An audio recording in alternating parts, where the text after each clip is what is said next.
सिंधु सरस्वती सभ्यता की दुनिया में आपका स्वागत है। एक ब्रॉन्ज एज का कमाल जिसने दशकों से इतिहासकारों और पुरातत्वविदों को मोहित किया है। यह सभ्यता हजारों साल पहले फली फूली इतिहास और संस्कृति की एक समृद्ध टेपेस्ट्री को पीछे छोड़ गई, जिसे हम आज भी उजागर कर रहे हैं। इसका नाम सिंधु नदी के नाम पर रखा गया है, जो इस प्राचीन समाज की जीवन रेखा थी, जो कृषि के लिए पानी, परिवहन और उपजाऊ भूमि प्रदान करती थी। यह सभ्यता वर्तमान भारत और पाकिस्तान में फैली हुई थी, जिसमें हड़प्पा और मोहनजोदड़ो जैसे प्रमुख शहरों वाला एक विशाल क्षेत्र शामिल था। हम इसे सिंधु सरस्वती सभ्यता कहते हैं, जिसका नाम दो महान नदियों के नाम पर रखा गया है, जिन्होंने इसकी भूमि को पोषित किया। यह एक विशाल और परिष्कृत सभ्यता थी, जो अपने उन्नत शहरी नियोजन, वास्तुकला और सामाजिक संगठन के लिए जानी जाती थी। यह दुनिया की सबसे शुरुआती शहरी सभ्यताओं में से एक थी, ऐसे शहरों के साथ जिन्हें सावधानीपूर्वक योजना बनाई गई थी और उल्लेखनीय सटीकता के साथ बनाया गया था। इस प्राचीन सभ्यता के अजूबों का पता लगाने के लिए समय में वापस यात्रा करते हुए मेरे साथ जुड़ें। इसके लोगों और उनके जीवन के रहस्यों को उजागर करें। हम इस प्राचीन सभ्यता के अजूबों का पता लगाएंगे, इसकी जटिल कलाकृतियों से लेकर इसके निवासियों के दैनिक जीवन तक। सिंधु सरस्वती सभ्यता लगभग 3300 ईसा पूर्व में उभरी, जो मानव इतिहास में एक नए युग की शुरुआत का प्रतीक है। यह 1000 साल से अधिक समय तक फली फूली, जिसके दौरान इसने विभिन्न क्षेत्रों में महत्वपूर्ण प्रगति की। यह सभ्यता हलचल भरे बाजारों, कुशल कारीगरों और एक संपन्न अर्थव्यवस्था के साथ नवाचार और संस्कृति का एक जीवंत केंद्र थी। लोग कुशल कारीगर, व्यापारी और इंजीनियर थे, जो अपने समय से आगे सुंदर शिल्प और परिष्कृत उपकरण बनाते थे। उन्होंने प्रभावशाली जल निकासी व्यवस्था और सुनियोजित सड़कों सहित उन्नत शहरी नियोजन और जल प्रबंधन प्रणाली विकसित की। उन्होंने एक ऐसी विरासत छोड़ी जो आज भी हमें परेशान करती है। कई रहस्य अभी भी आधुनिक पुरातत्वविदों द्वारा उजागर किए जाने की प्रतीक्षा कर रहे हैं। सिंधु सरस्वती सभ्यता अपने कमाल के अर्बन प्लानिंग के लिए जानी जाती थी। ये प्राचीन सभ्यता, जो लगभग 2500 ईसा पूर्व में फली फूली सिटी प्लानिंग और इंफ्रास्ट्रक्चर की एक एडवांस्ड समझ दिखाती है, जो अपने समय के लिए बेजोड़ थी। उनके शहर मेटिक्युलसली लेड आउट थे, एक ऐसे प्रिसीजन के लेवल के साथ जो एक हाईली ऑर्गेनाइज्ड सोसाइटी का सुझाव देता है। उनके पास एक ग्रिड सिस्टम था, जो उस समय एक रेवोल्यूशनरी कंसेप्ट था, जो शहर के भीतर एफिशिएंट मूवमेंट और मैनेजमेंट की अनुमति देता था। यह सिस्टम एडवांस्ड सिटी प्लानिंग को दर्शाता है, जो अर्बन नीड्स और फ्यूचर ग्रोथ की गहरी समझ को रिफ्लेक्ट करता है। शहरों में इंप्रेसिव इंफ्रास्ट्रक्चर था, जिसमें वाइड स्ट्रीट्स, पब्लिक बिल्डिंग्स और रेजिडेंशियल एरियाज शामिल थे। उनके पास ड्रेनेज सिस्टम्स, पब्लिक बाथ्स और ग्रैनरीज थे, जो पब्लिक हेल्थ और फूड स्टोरेज को मेंटेन करने के लिए एसेंशियल थे। सिंधु लोगों की आर्किटेक्चर भी उतनी ही इम्प्रेसिव थी, जो उनकी इंजेन्युइटी और क्राफ्ट्समैनशिप को दर्शाती है। उन्होंने अपनी इमारतों के निर्माण के लिए बेक्ड ब्रिक्स का इस्तेमाल किया, जो ड्यूरेबिलिटी और स्ट्रेंथ प्रदान करते थे। इमारतें स्टर्डी और ड्यूरेबल थीं। उनके पास 2 स्टोरी हाउसेस थे, जो उस एरा के लिए काफी एडवांस्ड थे। घरों में प्राइवेट बाथरूम्स और कोर्टयार्ड्स थे, जो प्राइवेसी और कंफर्ट पर फोकस को इंडिकेट करते हैं। इन फीचर्स की डिस्कवरी एक well developed sense of hygiene और कंफर्ट का सुझाव देती है, जो सिंधु घाटी के निवासियों की एडवांस्ड लाइफस्टाइल को हाईलाइट करती है। सिंधु सरस्वती सभ्यता का एक बड़ा रहस्य इसकी लिपि है। पुरातत्वविदों ने अनगिनत कलाकृतियां खोज निकाली हैं। ये कलाकृतियां रहस्यमयी प्रतीकों से भरी हैं। ये प्रतीक सिंधु लिपि को दर्शाते हैं। दशकों के शोध के बावजूद यह लिपि अभी तक पढ़ ही नहीं जा सकी है। विद्वान अथक प्रयास कर रहे हैं। वे इस लिपि को पढ़ना चाहते हैं।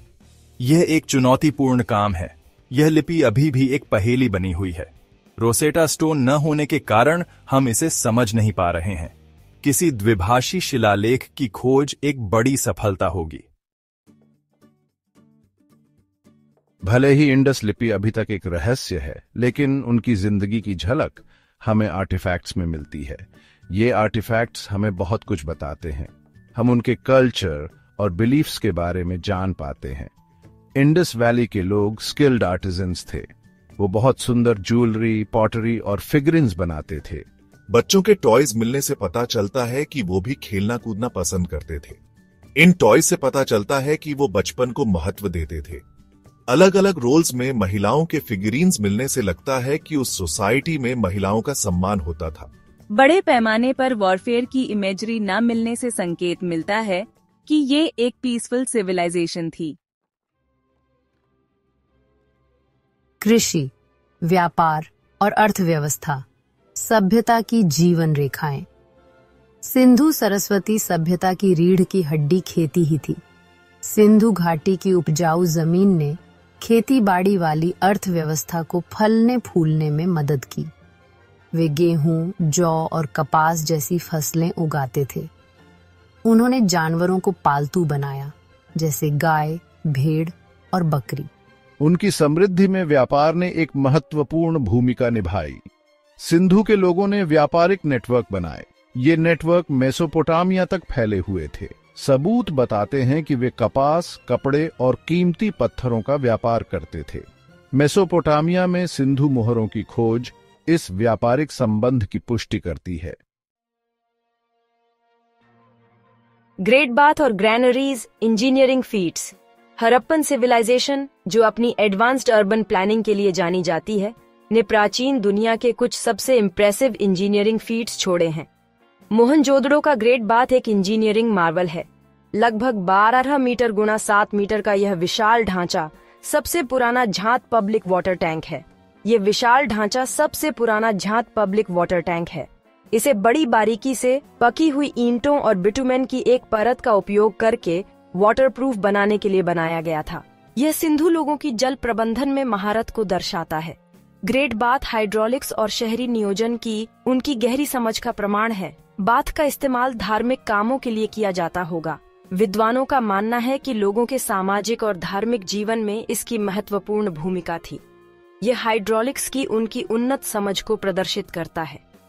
पानी के बहाव की व्यवस्था इस तरह बनाई गई थी कि ताज़ा पानी की निरंतर आपूर्ति और कुशल जल निकासी सुनिश्चित हो सके। ग्रैनरीज एक और उल्लेखनीय विशेषता थी। अतिरिक्त अनाज के भंडारण के लिए शहर के भीतर इन बड़े ढांचों को रणनीतिक रूप से स्थित किया गया था। अतिरिक्त अनाज के भंडारण के लिए इन बड़े ढांचों का इस्तेमाल किया जाता था। अनाज को बारह और कीड़ों से बचाने के लिए ग्रैनरीज को ऊंचे चबूतरों पर बनाया गया था। इस भंडारण ने खाद्य सुरक्षा सुनिश्चित की। अधिशेष बनाए रखकर हड़प्पन लोग कमी के समय अपनी आबादी का भरण पोषण कर सकते थे। ग्रैनरीज की उपस्थिति खाद्य वितरण की एक सुव्यवस्थित प्रणाली का सुझाव देती है। बड़ी शहरी आबादी का समर्थन करने और सामाजिक स्थिरता बनाए रखने के लिए यह प्रणाली महत्वपूर्ण थी। बड़ी शहरी आबादी का समर्थन करने के लिए यह प्रणाली महत्वपूर्ण थी। हड़प्पन सभ्यता के इंजीनियरिंग के कारनामे ग्रेट बाथ से लेकर ग्रैनरीज तक उनकी प्रतिभा और शहरी नियोजन और संसाधन प्रबंधन की उन्नत समझ को दर्शाते हैं। 7वां भाग, पतन के सिद्धांत, रहस्य सुलझाना। सिंधु सरस्वती सभ्यता का पतन अभी भी बहस का विषय है। कई सिद्धांत उनके गायब होने की व्याख्या करने की कोशिश करते हैं। एक सिद्धांत जलवायु परिवर्तन का सुझाव देता है। बदलते मानसून के पैटर्न सूखे का कारण हो सकते हैं। ये सूखा कृषि को प्रभावित कर सकते थे। एक और सिद्धांत संभावित आक्रमणों या प्रवासों की ओर इशारा करता है। नए समूहों के आगमन से संघर्ष हो सकता है। संसाधनों का अत्यधिक दोहन और प्राकृतिक आपदाएं अन्य संभावित कारक हैं। उनके पतन का सही कारण अनिश्चित बना हुआ है। Section 8, legacy and impact, the enduring influence. Indus Saraswati civilization अपने रहस्यमयी एंड के बावजूद एक अमीर विरासत छोड़ गई। शहरी योजना, जल प्रबंधन और कला में उनके नए काम ने बाद की सभ्यताओं को प्रभावित किया। गणित, खगोल विज्ञान और व्यापार में उनका योगदान नोटवर्दी है। इंडस सरस्वती सभ्यता ह्यूमन इंसानी प्रतिभा की शक्ति की याद दिलाती है। उनकी सोफिस्टिकेटेड और सस्टेनेबल अर्बन सेंटर्स बनाने की क्षमता एक प्रेरणा का काम करती है। यह हुमैन हमारे शेयर्ड ह्यूमन हिस्ट्री की विभिन्नता का पता लगाने और उसकी सराहना करने के लिए प्रेरित करता है।